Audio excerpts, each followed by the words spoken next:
মাত্র 7 মিনিটের ব্যবধানে পরপর দুবার ভূমিকম্প মায়ানমারে। উদ্ধার কাজ যত এগোচ্ছে ততই হু হু করে বেড়ে চলেছে মৃতের সংখ্যা।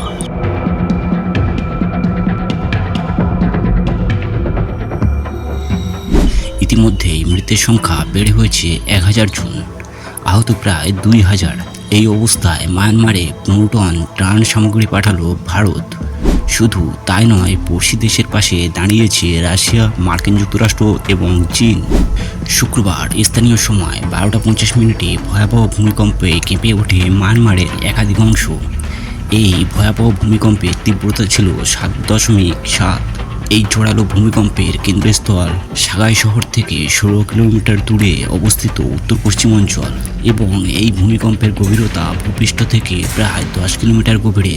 কম্পন এতটাই শক্তিশালী ছিল যে এর প্রভাব মায়ানমার ছাড়িয়ে থাইল্যান্ড, চীন, ভারত ও বাংলাদেশেও অনুভূত হয়েছে। ইতিমধ্যেই ঘটনাস্থলে পৌঁছেছে উদ্ধারকারী দল। সেই সমস্ত ধ্বংসস্তূপ সরিয়ে উদ্ধারের কাজ চলছে।